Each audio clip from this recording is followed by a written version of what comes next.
Next हमारी example number 8 है जी, let s is equal to 0 1 2 3 4। अब ये जो हमारे पास बार ये शो कर रहा है, ये हमारे पास जो है वो सेट है कि रेजिड्यू क्लासेस ऑफ मॉडुलो 5 का, ठीक है।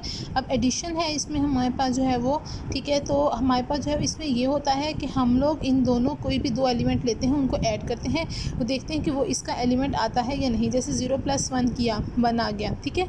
फिर 0 को 2 के साथ किया 2 आ गया, 0 को 3 के साथ किया 3 आ गया, 0 को 4 के साथ किया 4 आ गया। इसी तरह 1 को फिक्स कर लें, 1 को 0 के साथ किया 1 आया, 1 को 2 के साथ किया 3 आया, 1 को जो है वो 3 के साथ किया 4 आया, 1 को जब 4 के साथ किया तो 5 आया। ऐसी है ना।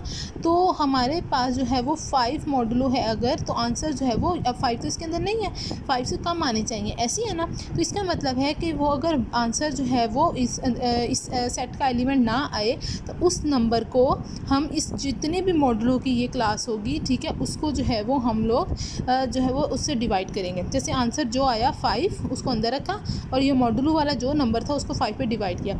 अब उसका जो भी आपके पास जवाब आएगा, ठीक है, और उसका जो रिमाइंडर बचेगा वो एक्चुअली में इसका आंसर आएगा। अब 5 को 5 पे डिवाइड करो, आंसर 1 आ गया, रिमाइंडर क्या बचा 0। तो इसका मतलब है कि जब 1 को 4 के साथ ऐड किया तो उसके आंसर में हम 0 लिखेंगे, ठीक है।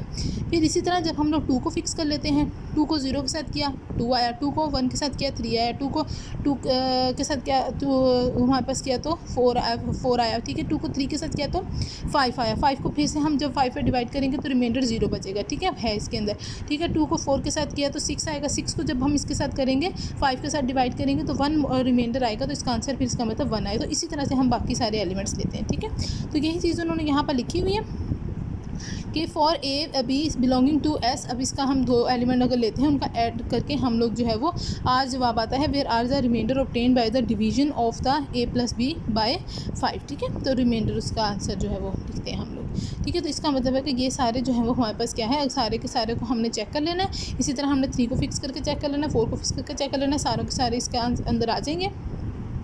तो ये हमारे पास जो है वो क्या है, और इसकी प्रॉपर्टीज़ ग्रुप की हम चेक कर लेंगे तो ये हमारे पास जो है वो ग्रुप बन जाएगा, ठीक है। नेक्स्ट एग्जांपल नंबर 9 में है जी Z5 प्राइम का हमारे पास ये क्या है कि जी 1 2 3 4। अब ये हमारे पास सेट है non zero residue classes modulo 5, ठीक है। अब इसमें जो है वो हमारे पास ज़ीरो ऐड नहीं इसमें अंदर किया गया, ठीक है। तो ये हमारे पास जो है वो अंडर मल्टीप्लिकेशन जो है वो हमारे पास जो है वो ग्रुप को डिफाइन करेगा। यानी कि हमने वहाँ पर ऐड कर रहे थे, यहाँ पर हम दो एलिमेंट्स को मल्टीप्लाई करके उसका अगर जवाब इसके अंदर आ गया तो ठीक है, ना आया तो उसको जो है फिर मॉडुलो के साथ डिवाइड करके जो है वो हमारे पास जो है वो उसका रिमाइंडर हम लोग जो है वो निकालेंगे, ठीक है। तो इस तरह से, ठीक। अच्छा जी, नेक्स्ट हमारे पास है जी प्रॉपर्टीज़ हैं जी ग्रुप की, कि हमारे पास पहला थ्योरम है जी हमारे पास कैंसिलेशन लॉस, ठीक है, कि for any 3 elements A B C in a group A B is equal to A C, तो हम लोग क्या करते हैं, इस ए को ए के साथ कैंसिल कर देते हैं, ऐसी है ना। तो अब implies B is equal to C आ जाता है हमारे पास। इसी तरह बी ए जो है वो सी ए इज इक्वल टू सी ए अगर हो तो इस ए को ए के साथ ख़त्म करके बी इज इक्वल टू सी लिख देते हैं, ठीक है। तो ये अगर हमारे पास जो कैंसिल हम कर रहे हैं वो अगर लेफ्ट साइड पे है तो हम लेफ़्ट कैंसिलेशन लॉ बोलते हैं, और अगर राइट साइड पे है तो राइट कैंसिलेशन लॉ बोलते हैं, ठीक है। तो इसमें अब क्या है कि इसका प्रूफ है जी छोटा सा, कि for A B C in the group G, कि हमने A B is equal to A C let कर लेना, पार्ट नंबर 1 हम पहले करें, ठीक है। और उसको जो है वो इसका ये जवाब निकालेंगे हम, ठीक है। तो A B is equal to A C. अब ग्रुप है तो भाई पता है इन्वर्स एग्जिस्ट करेगा, तो ए इन्वर्स के साथ हम लोग लेफ्ट मल्टीप्लाई कर देते हैं, यानी कि इस साइड पे मल्टीप्लाई कर देते हैं, ठीक है, क्योंकि ए हमारा इस साइड पे था, ठीक है। तो और उसके बाद इसको हम लोग इकट्ठा कर लेते हैं, एसोसिएटिव लॉ हम लोग यूज़ कर लेते हैं, ब्रैकेट्स को हम चेंज कर सकते हैं। तो इसको और इसको इकट्ठा कर लिया, इसको और इसको इकट्ठा कर लिया। अब ये ए इन्वर्स और ए ये हमारे पास क्या होता है, आइडेंटिटी होता है, ठीक है। और आइडेंटिटी को एलिमेंट के साथ मल्टीप्लाई भी करते हैं तो कोई फ़र्क नहीं पड़ता, तो B is equal to C आ गया। दस the left cancellation law is satisfied. इसी तरह हम लोग राइट कैंसिलेशन लॉ भी कर सकते हैं, कि उसमें हम क्या करेंगे, B A is equal to C A लेंगे, ये जो ए इन्वर्स को मल्टीप्लाई करवाएंगे वो फिर हम राइट मल्टीप्लाई करवाएंगे दोनों साइडों पर, क्योंकि हमारा ए जो है वो राइट साइड पे लिखा हुआ है, ठीक है। फिर इसी तरह से हमारे पास बाकी जो है वो एसोसिएटिव लॉ यूज़ करेंगे, और हमारा जो है वो नेक्स्ट इसी तरह से हमारे पास बाकी सारा प्रूफ आ जाएगा, ठीक है।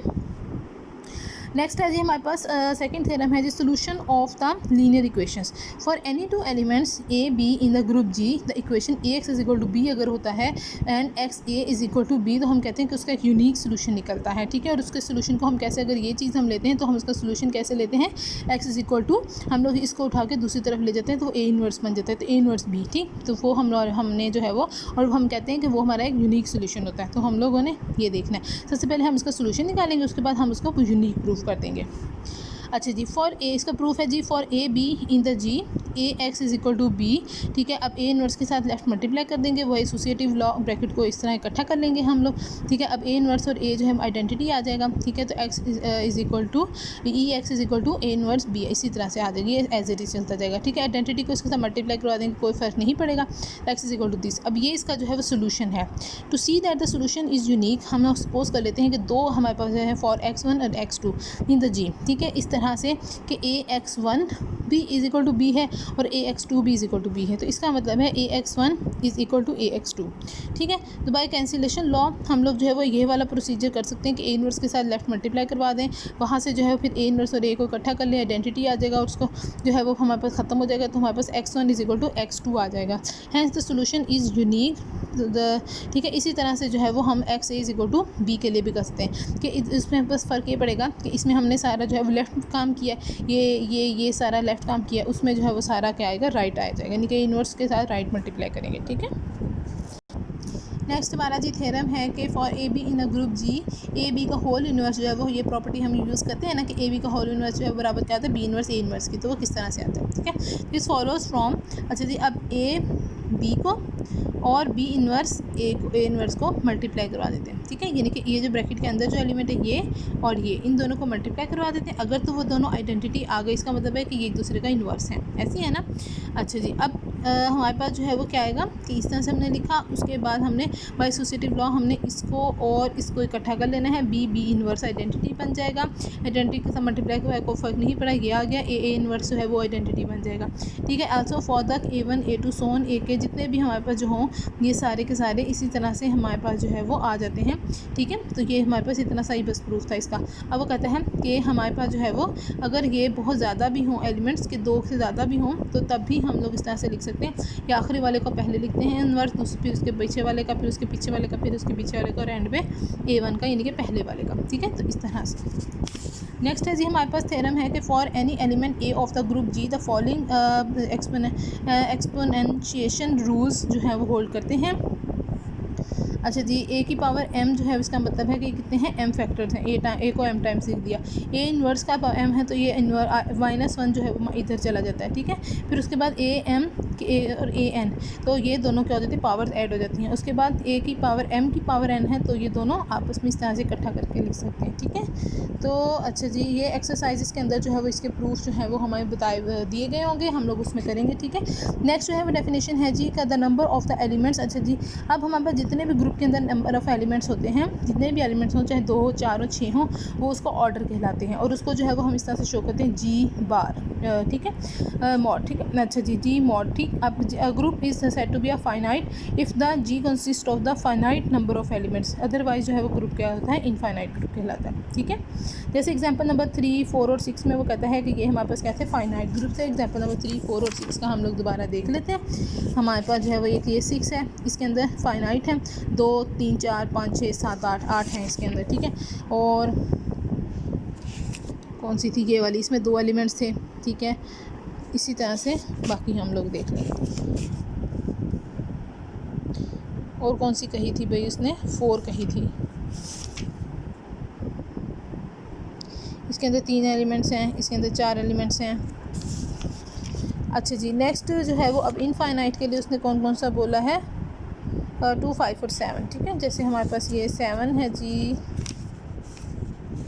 इसमें कोई भी नॉन सिंगुलर रियल मैट्रिसेस आ सकती हैं, पता नहीं कितनी होंगी, अब हमें नहीं पता। इसी तरह हमारे पास ये, ठीक है, इस तरह से। अच्छा जी, 5 है जी हमारे पास। अब ये हैं कि इसमें पता नहीं कितने जो है वो रैशनल नंबर आएंगे, कितने रियल नंबर आएंगे, कुछ हमें पता नहीं है, ठीक है। तो इस तरह से। अच्छा नेक्स्ट है जी डेफिनेशन है कि let A be an element of the group G, a positive integer n is said to be the order of the A if A की power n is equal to identity n is the least such positive integer for any element और x of the g we always take x की power 0 is equal to identity if n is equal to 0 then the only integer for which the a n is equal to e then a is said to be the infinite order. ठीक है, अच्छा जी, अब हमारे पास जो है वो N जो है वो इक्वल टू 0 अगर होगा तो वो हमारे पास जो है वो क्या आएगा, इनफाइनाइट ऑर्डर का आ जाएगा। ठीक है, अदरवाइज जो है वो जितना भी इसकी ए की पावर एन अगर एक ऐसी पावर ले लें जो आइडेंटिटी आ जाए तो वो उसका जो है वो क्या कहलाता है, उसका ऑर्डर कहलाता है। ये लीस्ट पॉजिटिव इंटीजर होना चाहिए, सारे पता है नंबर ऑफ एलिमेंट्स तो पॉजिटिव नंबर से ही डिनोट किए जाएंगे, इसलिए पॉजिटिव नंबर लिया।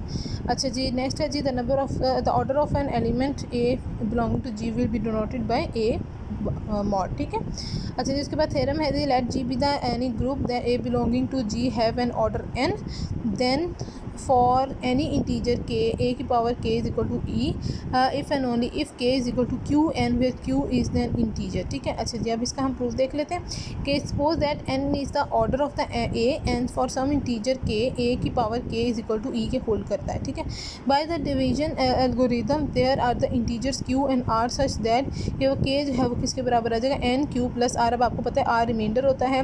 ठीक है, एन जो है वो हमारे पास जो है वो जो आंसर आ रहा होता है वो होता है और क्यू जिस पे हम डिवाइड कर होते हैं। ठीक है, वो होता है। अच्छा जी अब हमारे पास जो है वो आर जो है वो 0 से एन से छोटा होगा और 0 के इक्वल तक हो सकता है। ठीक है, अब हमारे पास जो है सो दैट के हमारे पास जो है वो ये ए की पावर जो के है ये इज इक्वल टू आइडेंटिटी होती है, ये चीज़ हमें तो हमारे पास जो है वो ई की power e is equal to जो है ए की पावर के था, के की यहाँ पे हम लोग जो है ये वाली वैल्यू लिख रहे हैं। तो हम लोग जो है वो बाय ऊपर जो हम लोगों ने अभी ये बताए थे ये हमारे एन क्यू के ऊपर पावर अलग हो जाएगी और आर पावर अलग हो जाएगी। फिर एन क्यू वाली जो है जिस तरह से ये वाली पावर थी इस तरह से हम लोग जो है इसको इकट्ठा अलग कर सकते हैं, एन को अंदर ले गए और क्यू को बाहर ले गए। ठीक है, तो नेक्स्ट जो है वो हमारे पास since a has the order n therefore n is the smallest integer for which a की power n is equal to e and r is equal to 0 so k जो है वो आपका सिर्फ q n जो है वो बच जाता है। तो यही हम लोगों ने यहाँ पर जो है वो प्रूफ करना था। नेक्स्ट कन्वर्सली ले लो, लेट कर लो कि आपका जो है वो q k is equal to n q है। ठीक है, आपका जो है ए की पावर k जो है वो इज़ इक्वल टू ए की पावर n और q ये। ठीक है, अब ये a की पावर n जो है ये हमारे पास क्या है, आइडेंटिटी थी, इसकी पावर q ले लो तो आइडेंटिटी ही आती है एज रिक्वायर्ड। ठीक है, यहाँ पर ये थोड़ी मिसिंग है। ठीक है, आपके पास ए की पावर एन जो है वो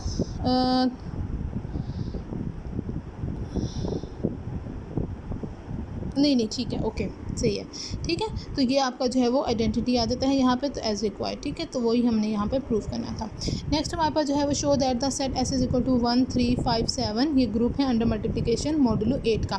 find the order of the each of the element. अच्छा जी अब इसका ऑर्डर हम लोग किस तरह से फाइंड आउट करें, सबसे पहले तो हम इसका केयरलेस थ्योरम टेबल जो है वो हम बना लेंगे। ठीक है, अंडर मल्टीप्लिकेशन। ठीक है, 1 को 1 के साथ मल्टीप्लाई किया गया है, 1 को 3 के साथ किया, 5 के साथ किया, 7 के साथ किया। ठीक है, 3 को 1 के साथ किया गया है, 3 को 3 के साथ किया 9 आया, 8 को 8 के ऊपर डिवाइड किया तो वो रिमाइंडर 1 आया। इसी तरह जो है वो 15 आएगा यहाँ पे मल्टीप्लाई करके, 8 के साथ जब डिवाइड करेंगे 15 को तो 7 रिमाइंडर आएगा। इसी तरह करते कराते ये टेबल हम लोग अपना कंप्लीट कर लेंगे। अच्छा जी for example here 5 × 3 is equal to 15। अच्छा जी, अच्छा ये तो सारा उन्होंने बताया हुआ है। अच्छा जी अब सिमिलरली अच्छा जी वो कहते हैं कि 5 × 3 जो है इज इक्वल टू आपका क्या आया, 7 रिमाइंडर आया था। ठीक है, 3 × 7 जो है वो आपका क्या आया 5। ठीक है, for the orders of the element अच्छा हमारे पास जो है वो we see that the order, अब इसका 1 का जो है वो ऑर्डर क्या है 1 है। ठीक है, ऑर्डर जो है वो आपका 3 का जो है वो ऑर्डर आपका 2 है। क्यों? अच्छा आपने देखना है कि कहाँ पे अब इसमें आइडेंटिटी कौन सी है, 1 है ना। आपने देखना है कहाँ कहाँ आइडेंटिटी आई है। 1 को 1 के साथ मल्टीप्लाई किया था तो आइडेंटिटी आई थी, ये 3 को 3 के साथ किया था तो आइडेंटिटी आई थी। इसका मतलब है 3 का जो है वो ऑर्डर क्या है हमारे पास 2 है। ठीक है, फिर इसी तरह जो है वो हमारे पास जो है वो 5 को जो है वो 5 के साथ किया था तो आई थी आइडेंटिटी, 7 को 7 के साथ किया था तो आइडेंटिटी आ गई थी। ठीक है, तो दो दफ़ा ही मल्टीप्लाई किया है ना, तो इसलिए इसका ऑर्डर जो है वो क्या है 2 है। ठीक है, अच्छा जी नेक्स्ट हमारे पास है